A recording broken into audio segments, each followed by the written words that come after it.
much nicer than most gigs ever do. I mean, in Scotland, it's still illegal for women to do this job. So when I started comedy, I used to walk on stage on a Friday night. It would be all stag parties.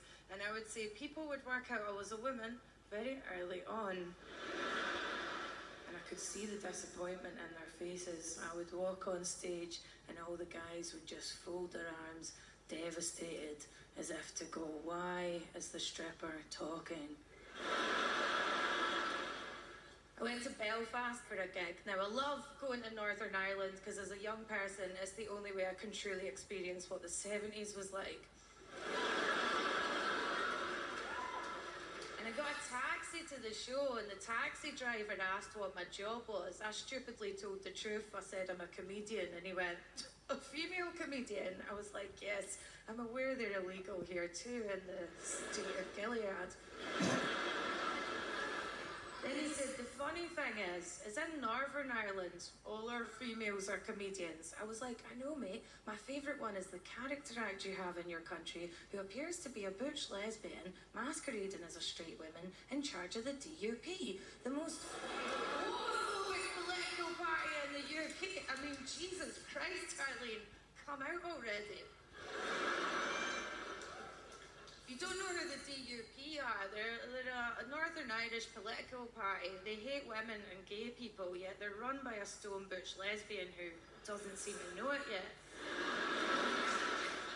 And gay marriage is illegal in Northern Ireland, and the DUP support this, and they always come out with fictional reasons against it, because you can never say the real reason you're homophobic, which is always, I really want to try gay sex. Because all vocal homophobes are gay in the end. It's just a waiting game. Vladimir Putin, biding my time for that one. Now, I've been doing material on Arlene Foster and the DUP being homophobic, and the DUP found out about it. And the way I found out about this was there was a newspaper story with the headline, DUP demand apology from comedian over gay jibes. They meant me. My first scandal in comedy, a big moment for any young comedian.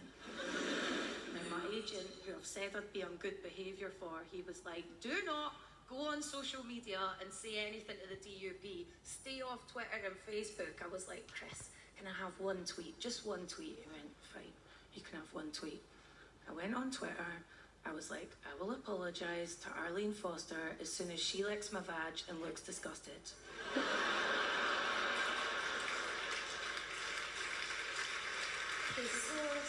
I'll say no more. I'm a very private person.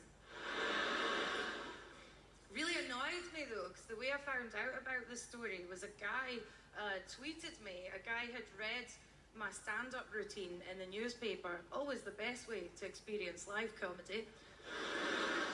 And he tweeted me saying, how dare you say Arlene is gay just because she's a homophobe? Butch lesbians are never a punchline. Stay in your fucking lane. Presumably meaning the heterosexual lane. Well, I'd been saving this up for some time. I said, mate, if I hate butch lesbians, someone needs to tell all the butch lesbians I've dated, because I'm a bisexual. Game, set, and match.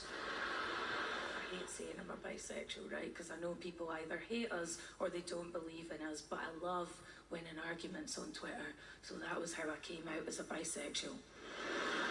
When you think about it, this is how I'm coming out as a bisexual to my parents on television. Sorry, Mum.